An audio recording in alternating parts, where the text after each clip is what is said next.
Pemerintah Provinsi Kalimantan Timur, Kaltim, segera menerapkan opsen pajak kendaraan bermotor mulai 6 Januari 2025. Untuk diketahui, pemerintah secara nasional menerapkan opsen atau tambahan pungutan pajak termasuk di Kaltim. Pemberlakuan dua opsen pajak baru, yaitu opsen PKB dan opsen BBNKB tersebut sesuai amanat Undang-Undang Nomor 1 Tahun 2022 tentang Hubungan Keuangan Pemerintah Pusat dan Pemerintah Daerah, HKPD, dan Perda Provinsi Kaltim Nomor 1 Tahun 2024 tentang Pajak Daerah dan Retribusi Daerah.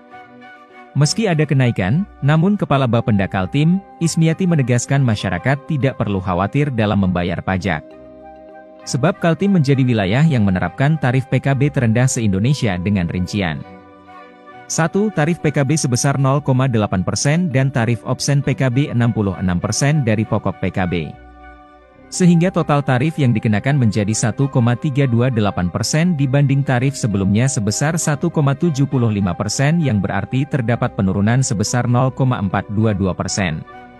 2. Tarif BBNKB sebesar 8% dan tarif opsen BBNKB 66% dari pokok BBNKB sehingga total tarif yang dikenakan menjadi 13,28% dibanding tarif sebelumnya sebesar 15% atau terdapat penurunan sebesar 1,72%. 3. Biaya balik nama kedua dan seterusnya tidak dikenakan biaya atau pajak 0%. Penetapan ini sudah diperhitungkan secara matang dengan memerhatikan kemampuan masyarakat.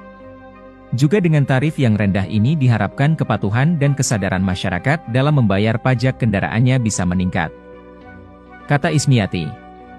PJ Gubernur Kaltim Akmal Malik memastikan, kebijakan opsen pajak kendaraan bermotor ini tidak akan mencekik masyarakat Kalimantan Timur lantaran tarif PKB dan BBNKB yang baru menjadi yang terendah se-Indonesia.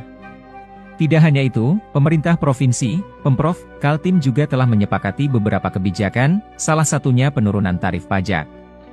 Ia juga menegaskan bahwa kebijakan penurunan pajak ini diambil lantaran pemerintah daerah memahami kesulitan yang dihadapi masyarakat Kaltim apabila pajak terus naik. Terlebih di tengah isu kenaikan pajak pertambahan nilai, PPN, sebesar 12%. Berbicara sebagai Irjen Oda Kementerian Dalam Negeri, Kemendagri, Akmal Malik juga mengingatkan setiap Pemda harus memahami kondisi masyarakat. Penerapan tarif pajak terendah se-Indonesia itu juga telah diperhitungkan secara matang.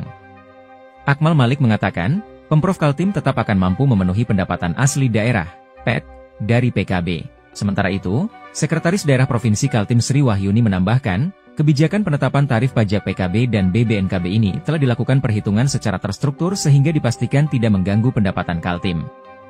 Menurut Sri, upaya ini juga untuk mendorong masyarakat wajib pajak untuk lebih taat membayar pajak.